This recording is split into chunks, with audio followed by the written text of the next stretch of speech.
Estamos de volta com o nosso programa do Teologando com Elas e hoje estreando o primeiro programa da segunda temporada. É um prazer ter você aqui conosco. Hoje nós iremos falar sobre a importância da mulher na reforma. Tema fantástico.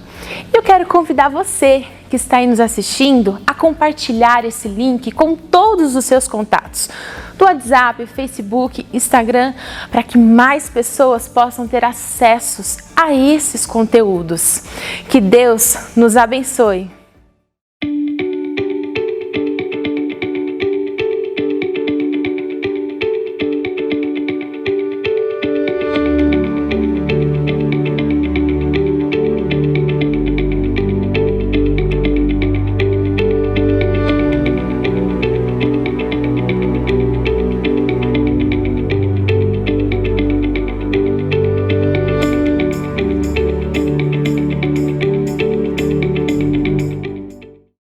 Hoje estamos aqui com esse tema que eu já falei, que é sobre as mulheres na reforma protestante, e nós estamos muito felizes pelas nossas participantes. Nós temos participantes especiais aqui, a Ruth Salviano, a Jaqueline Pinheiro. Muito obrigada pela participação de vocês nesse dia tão especial, com esse tema que é tão importante, né?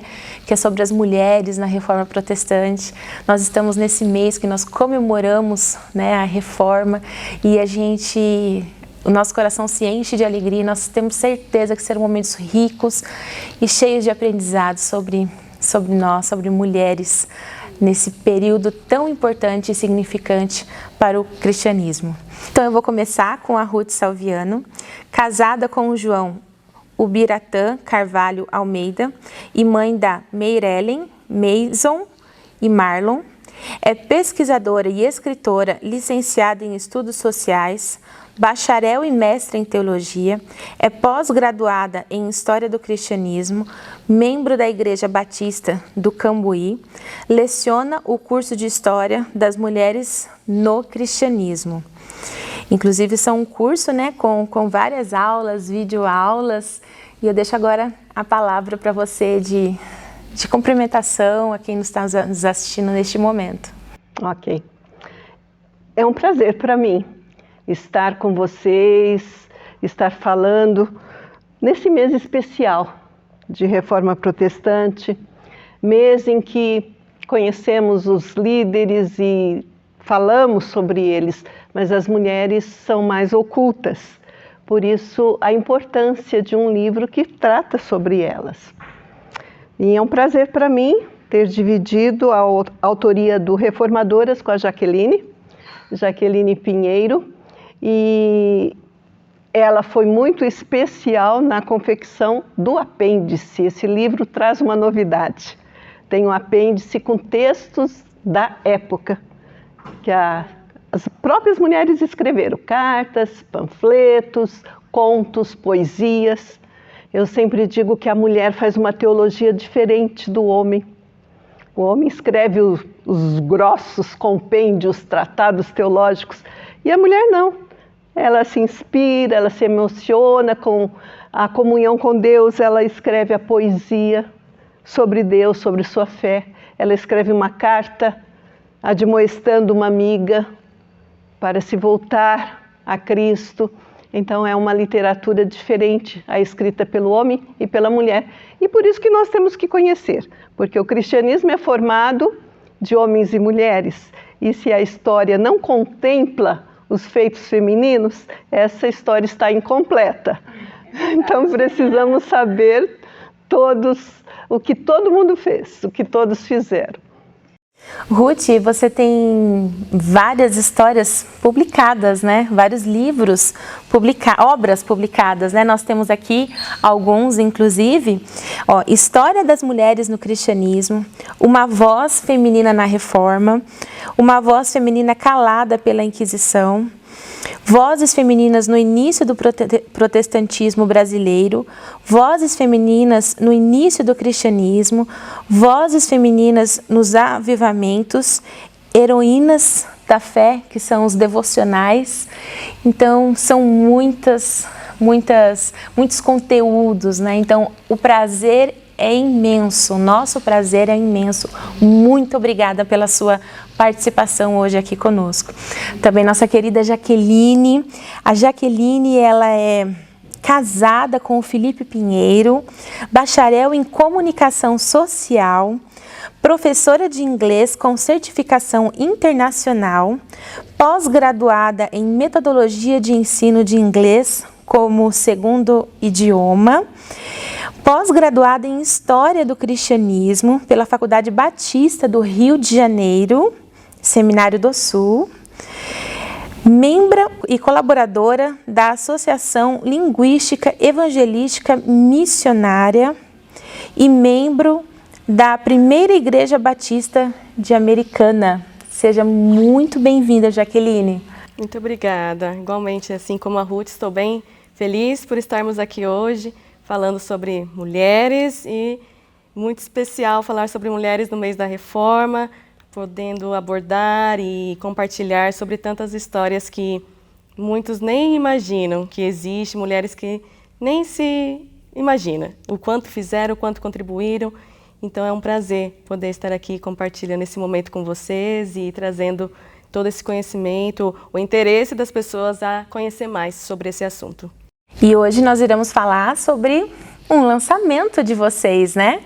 Que é Reformadoras, né? Do livro que está sendo lançado, né? Ainda vai acontecer o lançamento. Olha só que privilégio. Então a gente agradece a Deus primeiramente por essa oportunidade e que você que está aí em casa possa aproveitar cada minuto que nós teremos aqui sobre as mulheres na Reforma Protestante. E eu quero começar com um texto base. Quero ler 2 textos com vocês, que é em Mateus 10, versículo 32, que diz assim: Quem, pois, me confessar diante dos homens, eu também o confessarei diante do meu Pai que está nos céus. O segundo é Mateus 26, versículo 13, que diz assim: Eu asseguro que em qualquer lugar do mundo inteiro, onde este evangelho for anunciado, também o que ela fez, a mulher que derramou o perfume sobre Jesus, será contado em sua memória.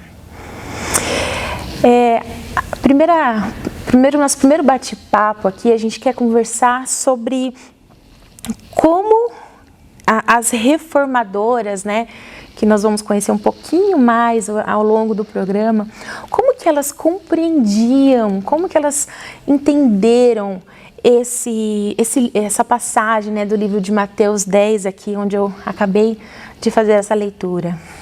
Por favor, Ruth. Essa passagem, ela foi... hoje tem uma expressão moderna que diz que a pessoa tomou posse, né? E a gente vê uma bávara, naquela região da Alemanha, que ela se torna uma panfletista da Reforma, escrevendo cartas abertas, que eram lidas nos mercados e tiveram muito alcance.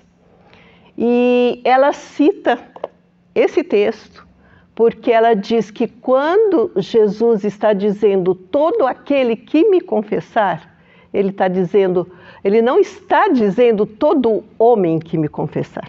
Ele está dizendo toda mulher, todo homem, todo jovem, toda criança, todo aquele que me confessar. Então as mulheres abraçam a Reforma com garra, com vontade. E é interessante como a Bíblia, praticamente desconhecida, começa a ser publicada nos idiomas, nas línguas nacionais, mas elas já começam a ler e aquela espiritualidade latente que elas tinham, elas já entendem como está lá. E ela fala, olha, é o sacerdócio universal pregado pela Reforma de todo crente. Eu diria que é a doutrina da Reforma Protestante que mais encanta as mulheres que estavam sempre subordinadas ou diante do seu confessor, confessando seus pecados e rogando por perdão. Agora não, elas vão direto ao Pai. E elas entendem isso de uma forma tão plena, Elas falam, eu confesso, eu sou salva pela fé, eu tenho o direito, eu tenho a obrigação, eu tenho o dever de falar de Cristo também. E eu quero que mais mulheres também conheçam e compartilhem essa fé. Esse versículo segundo que você citou é o que me inspira todo dia. Aquela cena da mulher ungindo a Jesus. E Jesus, os que estão em volta criticando que desperdício desse perfume. E Jesus diz que o que ela fez deveria ser contado em todo o mundo para a memória dela.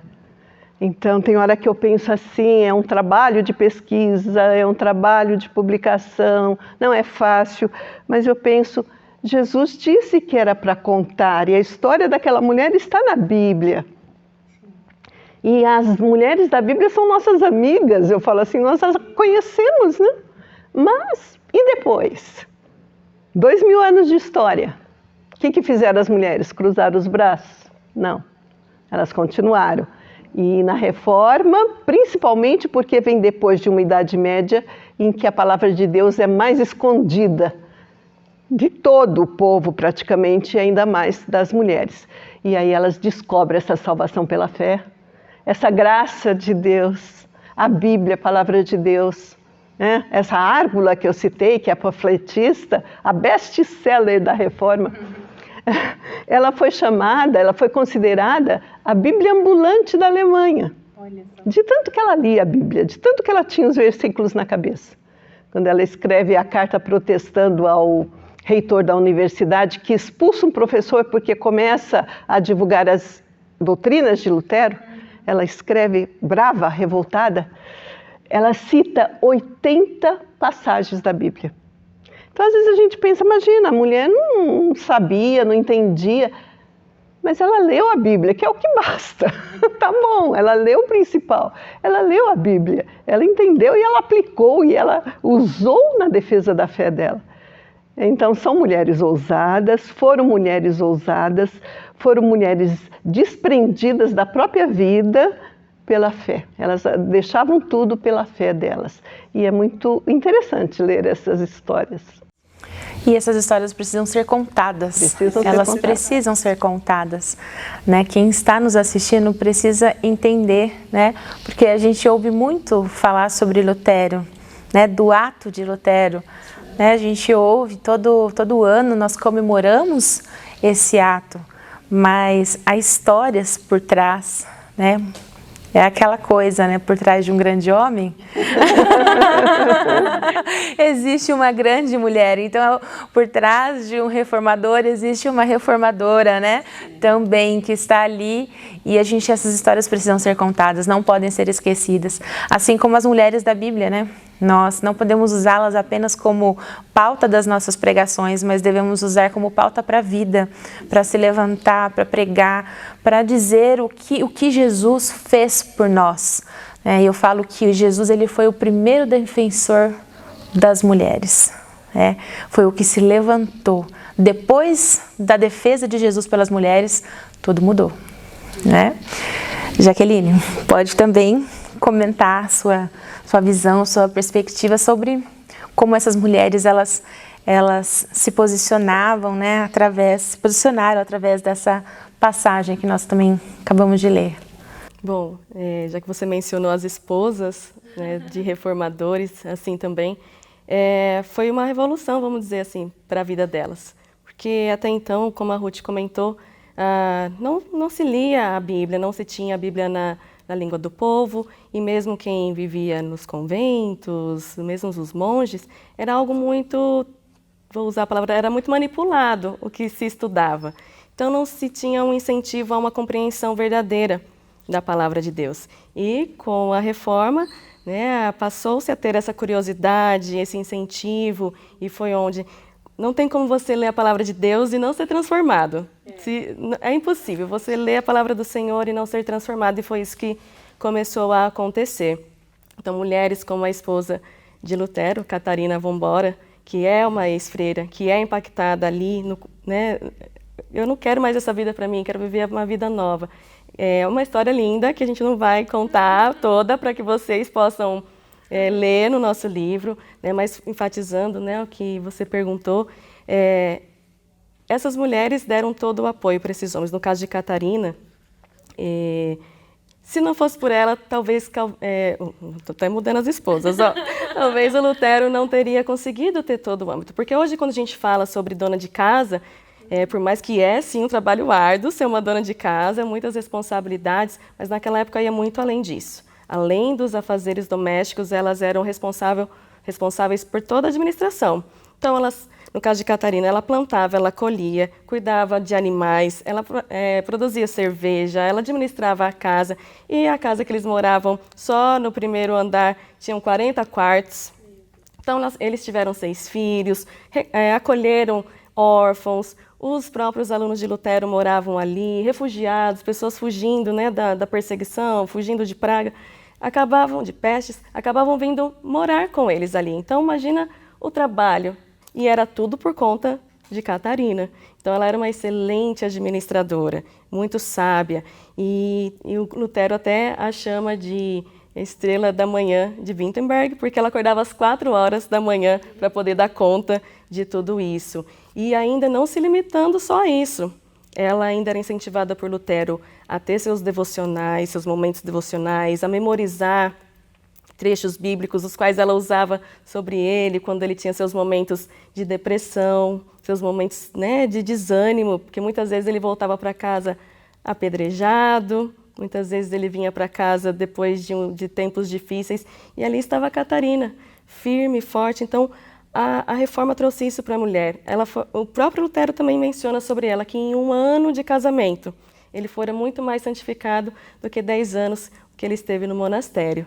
Então, isso ajudou. E ele era bem relaxadão. Se não fosse a esposa dele, não tinha dado muito certo. Ele também confessa, eu fiquei 1 ano praticamente sem arrumar minha cama, sem trocar o lençol, vamos dizer assim, porque eu fico imaginando essa cena.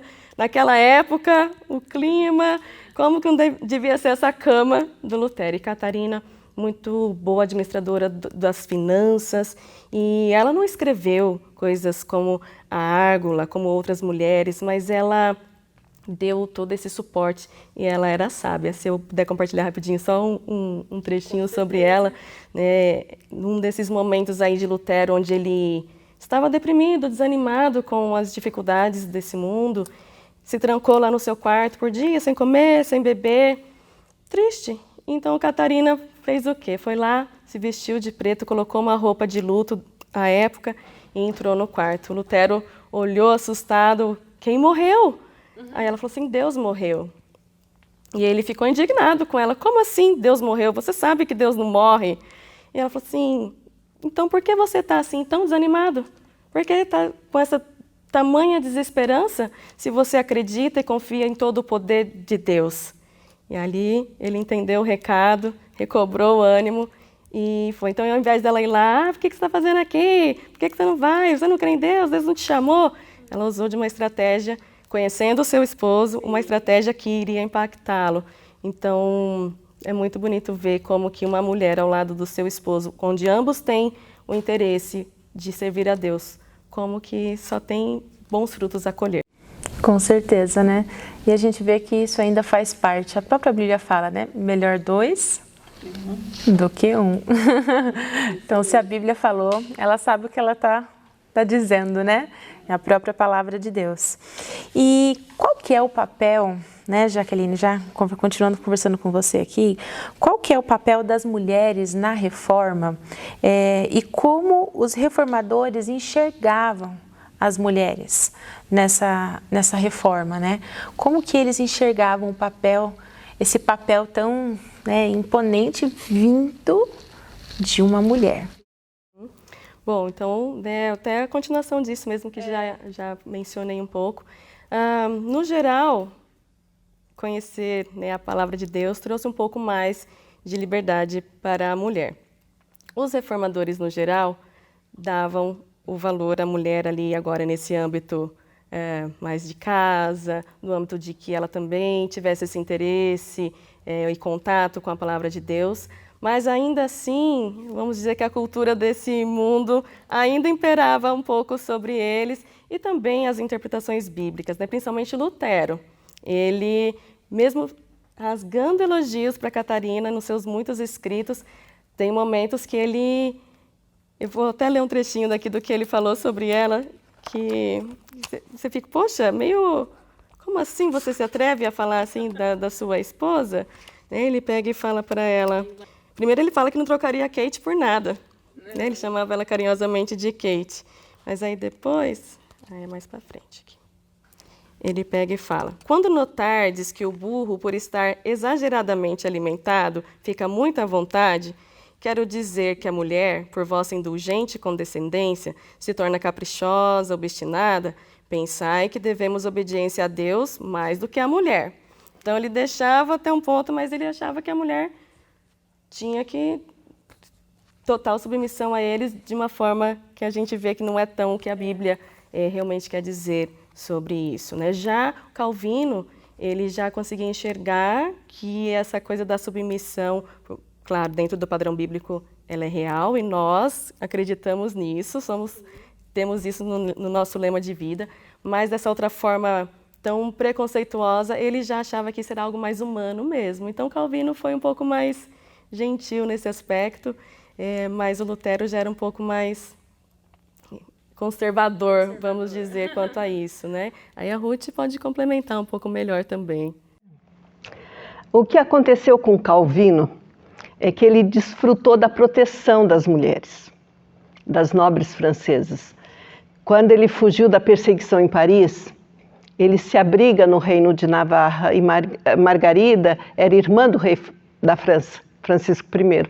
Então ela não somente acolhe Calvino, como ela consegue a anulação da pena dele.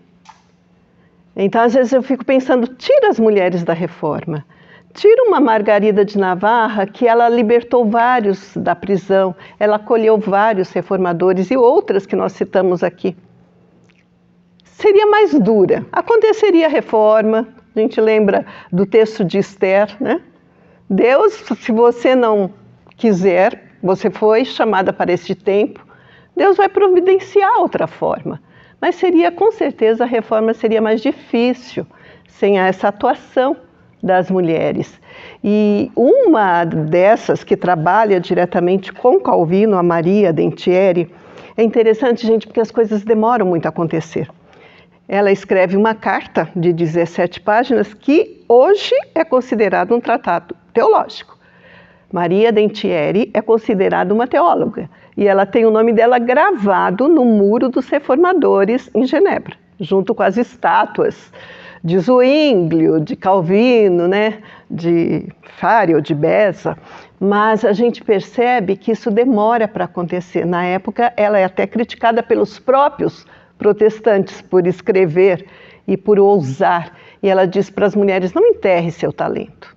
Ela deixa um recado que chega até hoje, até século XXI para a gente. Mulher, não enterre seu talento. O que você tem na sua mão? Todas nós temos algum dom que Deus nos capacita. Então não vamos deixá-lo adormecido, vamos usá-lo para a glória de Deus. E essa Maria Dentieri, ela fala assim, eu pergunto, não morreu Jesus tanto pelos pobres e letrados e pelos tolos, quanto pelos barbeados, tonsurados e clérigos?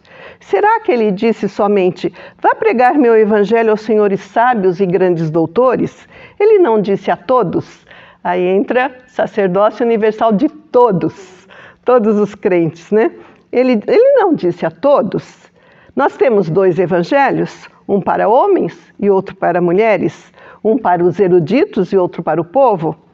Nós não somos um em nosso Salvador? Em Cristo somos um. Em nome de quem nós somos batizados? No de Paulo? No de Apolo? No do Papa? Ou no de Lutero? Não é no nome de Cristo?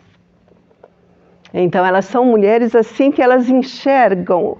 A gente viu quase todas as personagens, elas já têm uma interpretação sobre a ceia do Senhor, que houve disputa de Lutero e Zwinglio, né, que não concordavam, mas elas enxergam de uma forma. Hoje mesmo eu estava preparando palestra para o próximo final de semana e tem uma Marte, que é essa da capa, a Rainha por 9 Dias, Jane Grey, que ela vai dizer assim, quando Jesus pega e diz, tomai, este é meu corpo, ele não estava vivo? Sim. Ele estava vivo, então ele não está dizendo, não quer dizer que aquele pão era o corpo dele estava ali. E ele diz, fazei em memória. Mas é que é difícil, gente. Às vezes a gente pensa com a nossa cabeça de hoje, mas se coloca naquela época da Reforma. Toda a cristandade pensava daquele jeito. Se pagava pelo perdão dos pecados. Então é muito difícil para o pessoal assimilar o Evangelho só pela fé, a salvação só pela fé. Eles querem fazer alguma coisa para merecer essa salvação. Então elas vão com firmeza. Não, a salvação é só pela fé. É bem bonito isso do entendimento, que a gente vê que Deus capacita e dá entendimento, não só a homens, mas a mulheres, a crianças, a jovens, até a mula de Balaão. Se Deus capacita, nós ficamos quietos, né? Exatamente. Uau! Quantos conteúdos, né?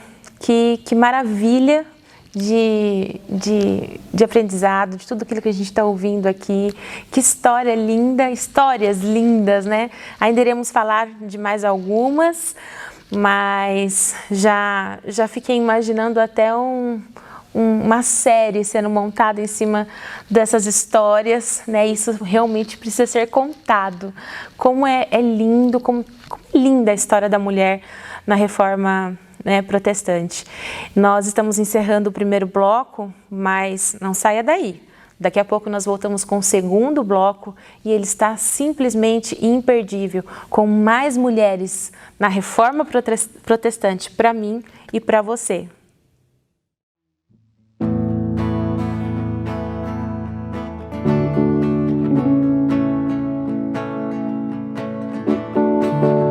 Castelo forte é o nosso Deus, escudo e boa espada, com seu poder defende os seus, a sua igreja amada. Com força e com furor, nos prova o tentador, com artimanhas tais e astúcias infernais. Iguais não há na terra.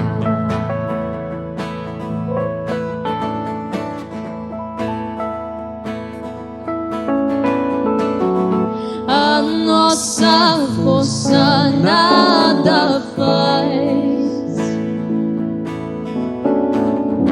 Estamos nós perdidos,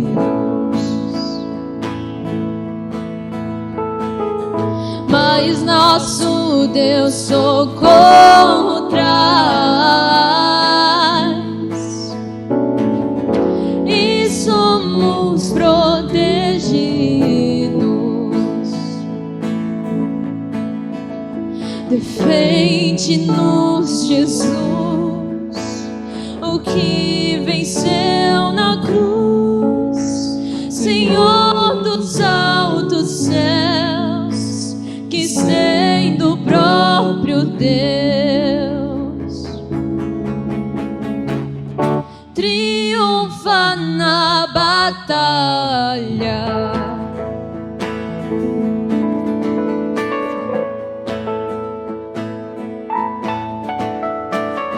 Sim, que a palavra ficará.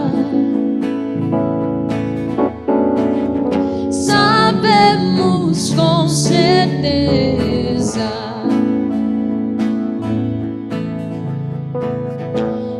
pois ela nos ajudará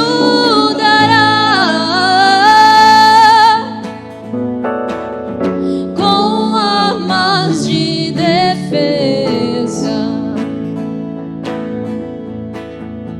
Se temos de perder família, bens, poder, embora a vida vá, por nós Jesus está e nos dará seu reino.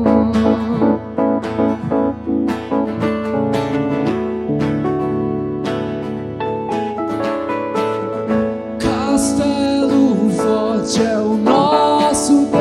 Castelo forte é o nosso Deus. Castelo forte é o nosso Deus. Castelo forte é o nosso Deus. Castelo forte é o nosso Deus. Castelo forte é o nosso Deus. Castelo forte É o nosso Deus.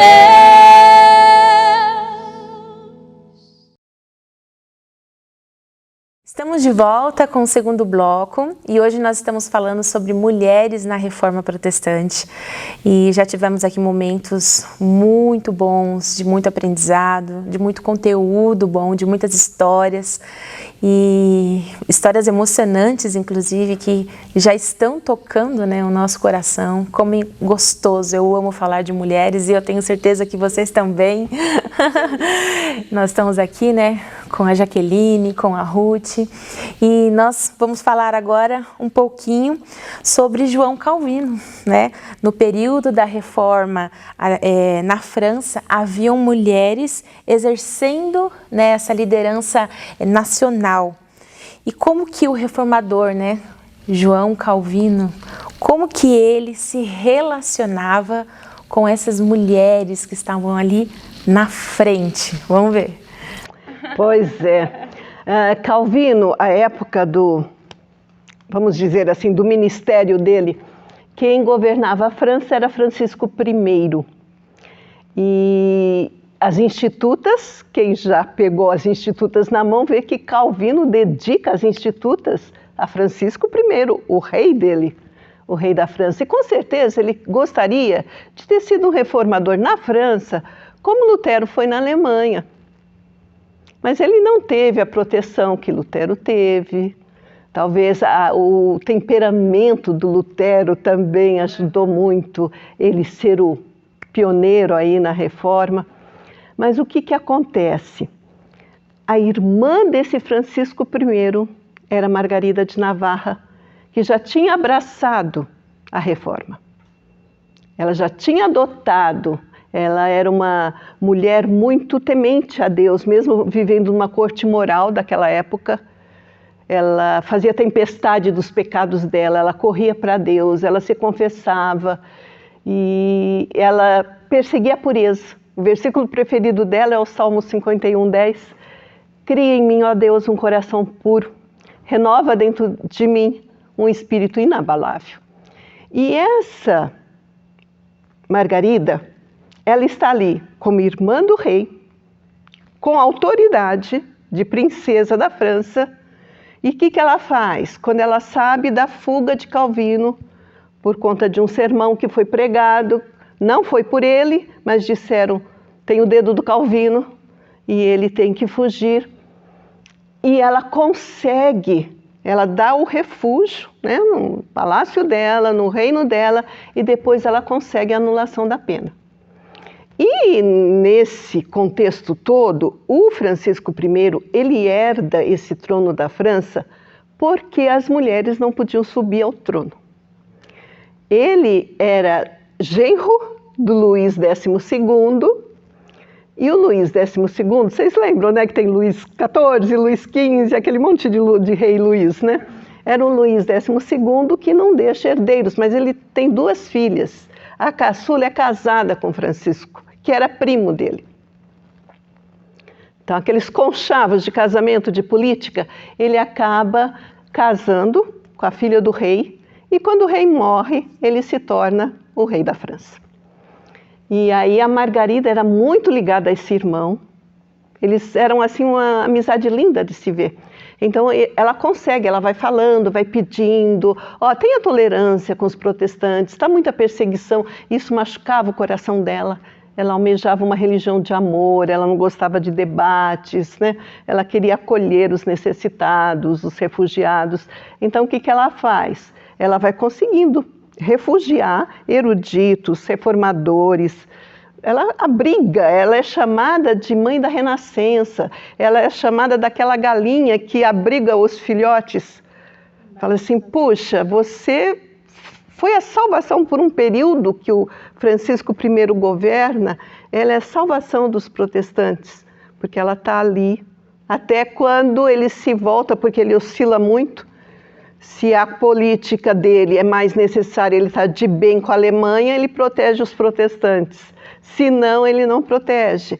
Então chega uma hora que ele não quer mais nada com o protestantismo. E ela não consegue fazer mais nada.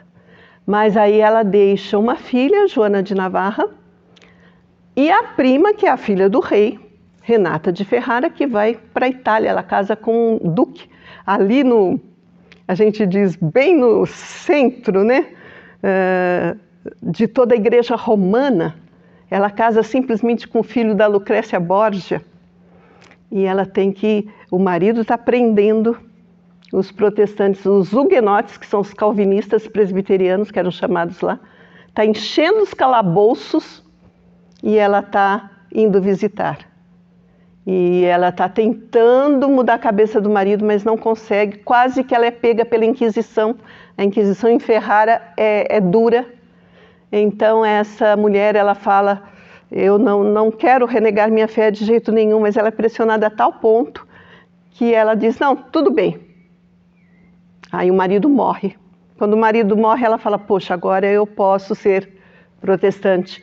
Mas o filho que assume diz, ou renega sua fé, ou deixa de ser protestante, ou vai embora para o exílio, sai da Itália. E ela sai, vai para Montargis, que lá no palácio dela é chamado de Hotel de Deus, porque ali sim, sem pressão, ela abriga os huguenotes perseguidos, e vem o exército e ela fala assim, eu vou ser a primeira a estar na brecha. Se você tiver coragem de vir enfrentar, você vai matar a filha do rei. Ela diz assim, o céu e a terra vão vingar a minha morte. Então ela coloca um medo no emissário que ele não ataca, ele recua. E aí a política muda, mas aí chega uma hora que ela tem que, todos aqueles protegidos dela, ela tem que realmente despachar, porque a Inquisição pega mais forte. Então foi um período que elas conseguiram atuar. Ali na França, essas 3 mulheres, Margarida de Navarra, a filha Joana de Navarra, essa filha Joana é fantástica. Ela adota o protestantismo como religião de Navarra. E quando vem o legado do Papa, o Papa quer excomungar. Ela não está nem aí, eu não tenho nada a ver com isso, pode excomungar. E ela diz assim, o legado do Papa não tem nenhuma autoridade aqui em Navarra. E vem o rei da Espanha e não quer também o covil dos hereges ali. E ela diz, o meu Deus é mais poderoso do que o rei da Espanha. Então ela enfrenta. Então Margarida de Navarra. Aí eu brinco, as amiguinhas do Calvino. Ele se corresponde com as 3. A última carta dele, quando ele está morrendo, ele escreve para Renata de Ferrara. Essa que sofre toda a questão da Inquisição, quase que vai presa. Ela fica confinada no palácio dela, mas como ela é a esposa do duque, tem a proteção, né? Essas nobres, Calvino enxerga nelas mulheres com autoridade que podem ajudar a reforma, e ajudam porque a Joana implanta a reforma no reino dela, né?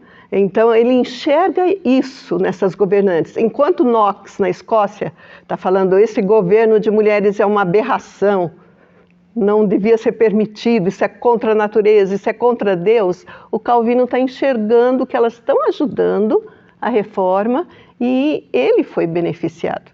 É o que a gente fala da experiência. Quando você passa por uma experiência, podem falar o que quiser, você sentiu. é a minha dor, é a minha fé, foi a minha proteção, eu que escapei da morte. Então Calvino valoriza as mulheres e valoriza essas nobres reformadoras francesas. Que experiência, hein? E a Margarida que ela mencionou, né? Então eu quero convidar vocês a olharem no livro. Ela escreveu vários contos e nesses contos, né, chamados contos imorais, certo, Ruth? Ela aproveitou para fazer denúncias das coisas ali da época, né, de padres que tinham relações indevidas e um abuso do poder mesmo daquela época. E assim, é o que mais me impacta é o escrito dela, esse conto dela, onde ela denuncia ousadamente e você fica de queixo caído, porque às vezes a gente acha que só agora que tem imoralidade, às vezes coisa errada dentro da igreja, mas desde que o mundo é mundo e o pecado existe nele, há coisas erradas. E essa ousadia de fazer isso, né? E até comentei no outro dia, essas mulheres tão nobres, com tanta riqueza em suas mãos, elas poderiam simplesmente cuidar de suas próprias vidas e usufruir do melhor dessa terra, vamos dizer assim. Nobres, né? Nobres. Por que eu vou me preocupar com o povo? Eu posso fingir só para ganhar ali o amor, mas sem, né, como a que a Ruth mencionou, que preferiu largar ali a sua vida para poder viver em prol daquilo que ela conheceu e acreditava. Então é muito bonito ver o despreendimento que essas nobres tiveram nesse período em prol do que elas conheceram sobre Cristo, sobre a verdade. E agarrando a verdade, nunca mais se desviaram dela. E isso é um exemplo para todos nós. Como se fossem Ruths, né? Exato. Lutando, né? Um propósito, por que eu estou aqui, né? Elas não se colocaram dentro de uma bolha, porque o que pode acontecer? Você pode receber a graça e ficar dentro de uma bolha. Estou confortável, né? Tenho tudo aqui, posso permanecer do jeito que está. Mas assim como Ruth, né, falou assim, Senhor, se é isso que tu queres, eis-me aqui, agora entendi, né, questionado, será que não foi por isso que estás no meio dos nobres, né, porque o Senhor colocou aí? Talvez essa foi a pergunta que elas fizeram para si. Será que não é por isso que eu estou aqui? Talvez esse seja o meu chamado. E neste período nós temos muitas mártires, né? E eu queria que você começar com você, Jaqueline, como essas mulheres elas podem nos inspirar, né, nesse chamado de Jesus Cristo, assim, porque elas passaram pela morte, né? Às vezes a gente lembra tanto de Estevão, né, de tantos outros, né, Paulo, João, Pedro, mas e essas mulheres, né, que tão mais próximas aqui da gente, né? Não é uma data assim tão longe como a gente vê aí no caso de Estevão, né? Mas mais perto, morreram por esse evangelho. Né? O que nós podemos dizer sobre o chamado de Deus, né? Sobre essa coragem? Está faltando? Né? Bom, eu gosto muito de associar com parte daquele versículo que fala ser fiel até o fim. E outro dia numa EBD, talvez vocês já pensaram sobre isso, mas eu nunca tinha pensado por esse ponto de vista. A pessoa falou, o que significa esse até o fim? Porque às vezes a gente pensa que esse até o fim é enquanto eu viver. Eu sou cristã, vivo minha vida, busco santidade, busco conhecer a Deus e um dia eu vou morrer. Causas naturais, ou não sei, um acidente, uma doença, mas eu vou morrer. E a gente vê esse até o fim, o que é também. Mas a pessoa trouxe ali a reflexão de até o fim, sendo sob condições que você não suportaria. Até o fim, no sentido de ou você nega a Cristo, ou eu vou matar a sua família. Ou você nega a Cristo, ou você vai ser decepada, você vai ser queimada, você vai ser torturada. Esse até o fim. E isso me tocou, ele falou assim, esse até o fim é muito diferente de até o fim, de enquanto eu estou vivendo uma boa vida aqui, que Deus tem me cuidado, me abençoado. E é o que eu vejo e aprendo com essas mártires. Esse foi até o fim delas. Também, essas mártires, às vezes a pessoa fala, elas eram pessoas pobres, pessoas comuns, não tinham nada a perder. Também eram nobres que tinham muito, entre aspas, a perder. E um exemplo mais bonito, que até essa moça da capa, né, a Jane, ela era muito jovem, ela tinha apenas 16 anos ali. De novo, vou só pincelar um pouquinho, quero que vocês leiam. E ela participou, né, involuntariamente de um golpe, vamos chamar assim, porque ela era sobrinha do rei Henrique VIII da época. E quando ele faleceu, seu filho bem jovem, o Eduardo, de 9 anos, assumiu. Mas os pais dessa menina eles eram muito ambiciosos e queriam que ela chegasse a ser rainha de qualquer jeito. Então, primeiro queriam que ela casasse com esse Eduardo, mas o menino era muito doente. E então eles perceberam que esse menino não ia chegar até uma fase adulta, e ele foi cuidado por uma outra personagem, foi madrasta dele, uma outra personagem do livro, que é a Catarina Parr. Então ele era um garoto que amava Deus, então vamos dizer que o reinado dele era um reinado protestante. E ali o primeiro-ministro que era responsável por ele, já que ele era um garoto, o John Dudley, ele já começou a ficar preocupado. Poxa, esse garoto vai morrer e o reinado vai voltar para as mãos do catolicismo. O que vai ser de mim? Né? Pensando assim, qual é o meu interesse nisso? Então ele tinha um filho, Guildford, e ele, sabendo da ambição dos pais da Jane, chegou nele e falou assim, vamos casar os nossos filhos, porque daí deixa o resto comigo, né? Simplificando bem assim. E contra a vontade da menina, após ela ser amaldiçoada, humilhada pelo pai, a mãe surrou ela porque ela não queria se casar, e ela acabou se casando. E nesse meio tempo, o primeiro-ministro ali chegou no Eduardo e o convenceu a deserdar suas 2 irmãs, que seriam as próximas, e deixar assim a Jane como herdeira e sucessora. Então o plano era perfeito, teoricamente.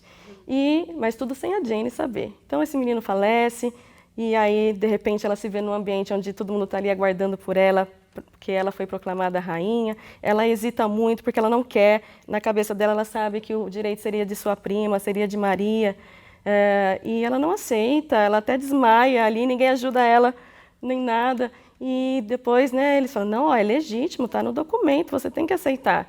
E ela fala, bom, se é legítimo, eu o farei. E que Deus me ajude, que Deus me abençoe, que o meu reinado seja para a glória do Senhor. Mas Maria descobre e fala, não, esse reino é meu, e vem atrás. E por isso que se fala que é um reinado que durou apenas 9 dias aí, porque foi o tempo da Maria voltar e o Dudley perdeu forças, as pessoas foram bandeando de volta para o lado de Maria, e a Jane foi presa junto com o marido, junto com todos, né, que participaram disso. E a prima queria que ela se salvasse e deu chances para ela de conversar, né, com a pessoa, com o capelão, foi até lá para convencê-la de que ela estava errada. Mas a garota conhecia muito bem a palavra do Senhor. E tudo que ele falava, ela sabia refutar de forma irrepreensível, até melhor do que ele sabia defender a parte dele. E um dos exemplos é o que a Ruth mencionou sobre a transubstanciação, né, da Santa Ceia, e ela tinha respostas para tudo, e ele ficou ali comovido com ela. E chegou o dia do martírio, eles ainda deram uma chance, tem certeza? E seria fácil a gente pensar, tudo bem, ela poderia ter falado, tá bom, é o catolicismo, vamos voltar, Senhor, me perdoa. E não sei, aí seria ela com Deus, de repente Deus falaria, não sei, mas ela não negou.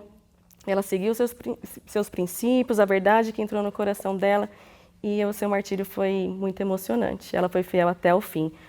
Esse homem quis estar ali do lado dela, o capelão, porque ficou tão comovido, e ela pediu para recitar, inclusive o mesmo Salmo 51, pediu se ele permitia que ela fizesse isso, permitiu, ela se ajoelhou e falou em inglês, que é na Inglaterra essa passagem, falou em inglês para todo mundo ali que estava. Nessa época a gente vê nos filmes que enchia de gente, né, para ver esses acontecimentos.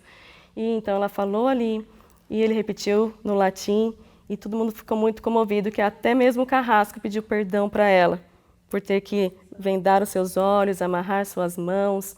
E vendo tudo isso, o capelão chorou, emocionado com isso. E a menina ali, prestes a morrer, vai lá dar um beijo na bochecha dele, segura nas mãos deles, ainda por cima, assim, como quem diz, está tudo bem, porque eu sei para onde eu vou, eu sei que a eternidade me aguarda. Eu trocaria qualquer reino, tem uma parte anterior, ela fala, trocaria qualquer reino desse mundo para estar com o Salvador dela.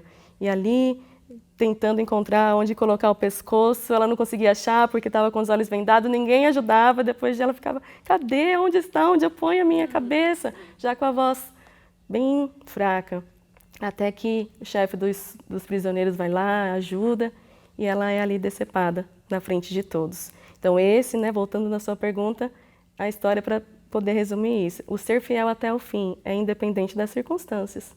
Quando você conhece a verdade e ela te liberta, você tem que ser fiel até o fim, que você vai ganhar a coroa da vida.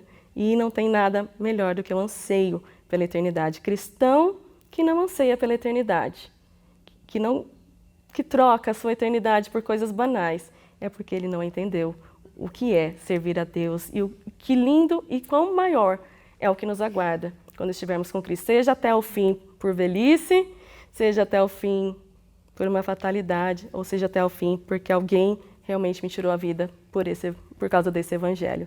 Essa é a lição. Não negociar a fé, né? Exato. 16 anos. O fim dela, 16 anos.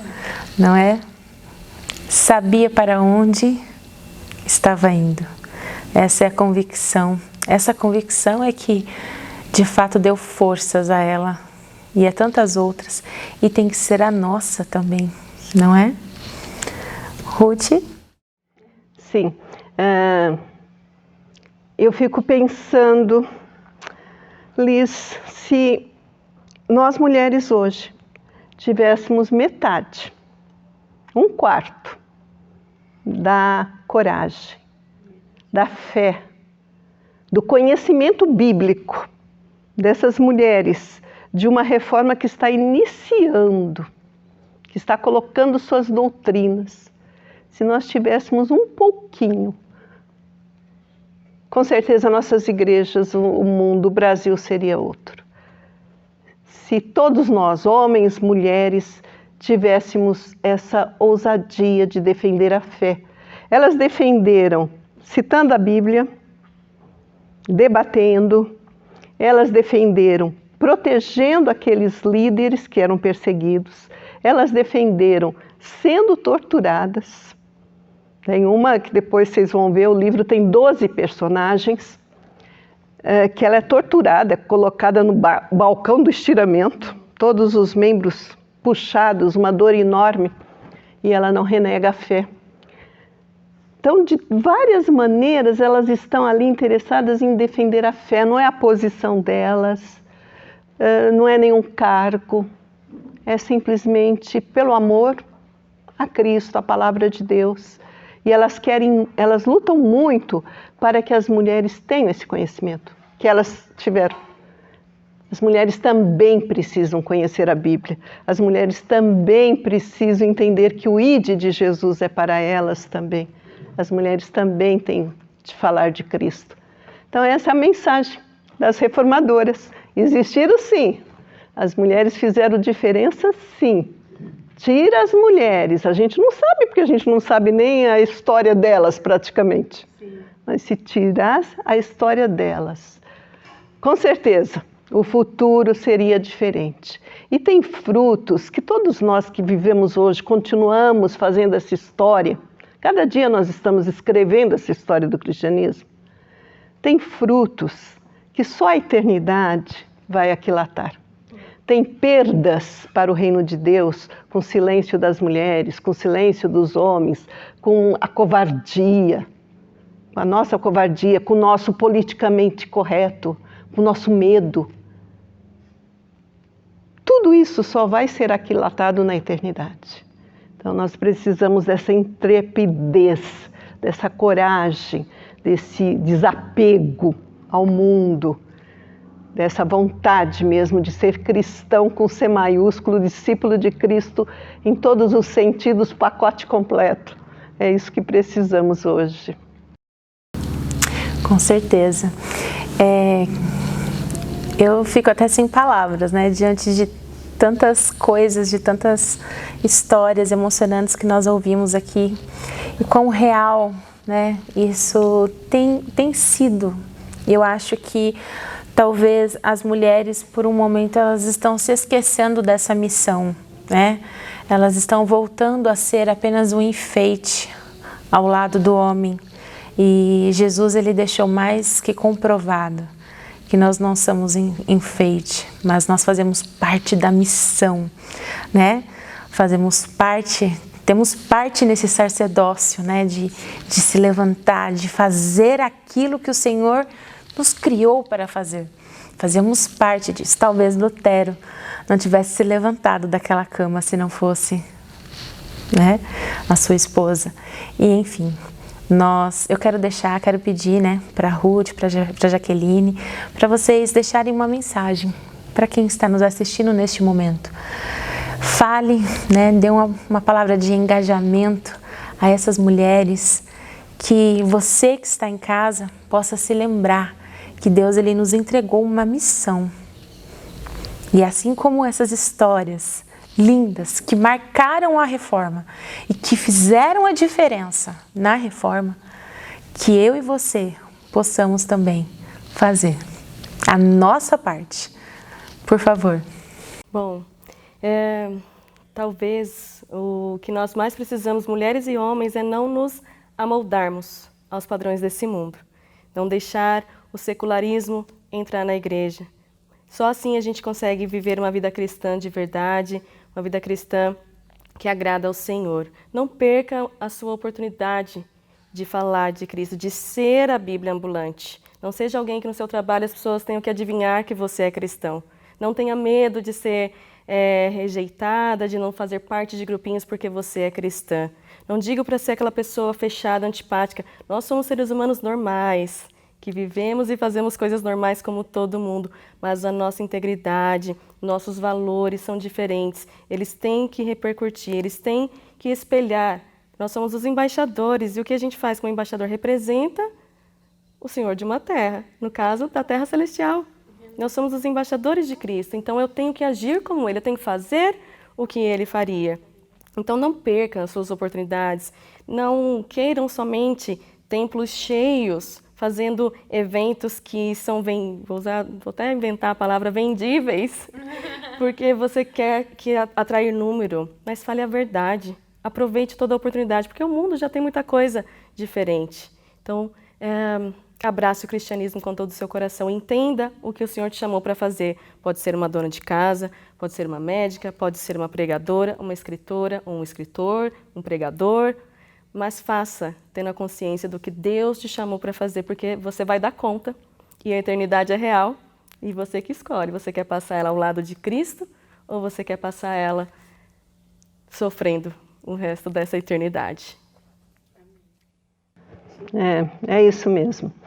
A mulher cristã de hoje, ela tem muita responsabilidade com esse papel. Eu sempre digo que, depois de tantos anos de pesquisa, eu tenho descoberto tantos papéis que as mulheres desempenharam, mas o principal papel que a mulher desempenhou e desempenha até hoje é o de ser cristã, é o de ser discípula de Cristo, é de espelhar com a sua vida o modo de viver de Cristo.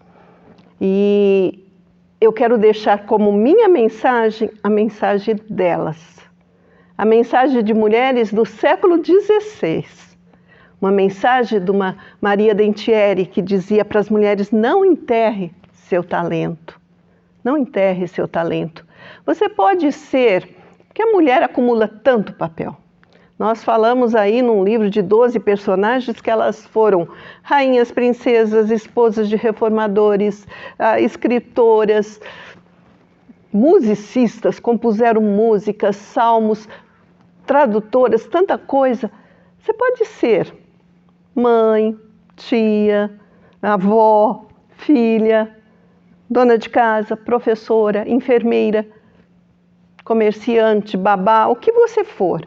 Mas lembre-se sempre que essa vida passa, passageira, que nosso tesouro está nos céus e que nós temos que pensar nas coisas de cima, semear para a eternidade, guardar nosso tesouro lá.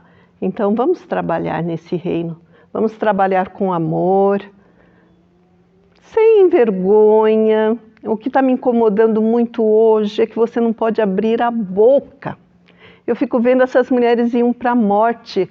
Tem o início do cristianismo, as mártires foram jogadas às feras, foram queimadas. E elas morriam falando, eu sou cristã. Eu sou cristã. É isso que importa. E hoje a gente tem medo. A gente parece que está tudo amarrado, engessado. Não, isso aqui eu não posso falar. Eu tenho que respeitar o pensamento do outro. Eu tenho que respeitar a religião do outro. E a gente está respeitando. E a gente está respeitando. O amor é mais importante, o respeito é mais importante. E a gente está amando. E a gente está respeitando. E eles estão indo para o inferno. Nossos amigos estão indo para o inferno. Nossos parentes estão indo para o inferno.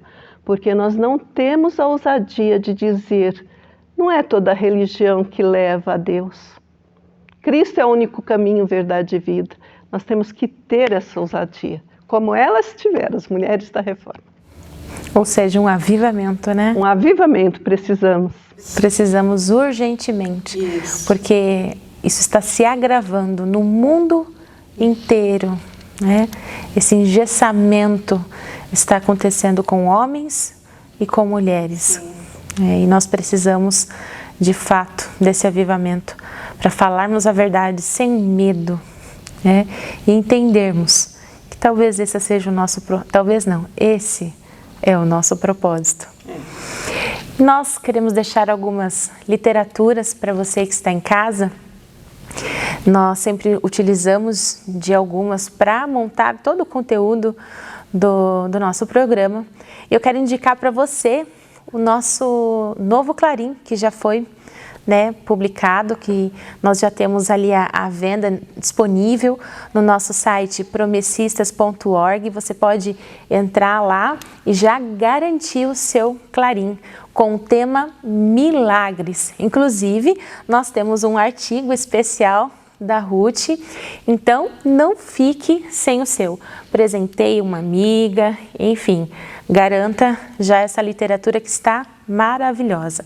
E também nós queremos aqui fazer, né, a propaganda do livro, que inclusive foi a base, né, foi todo esse programa, o conteúdo desse programa foi construído em cima desse livro, né, e elas vão deixar aqui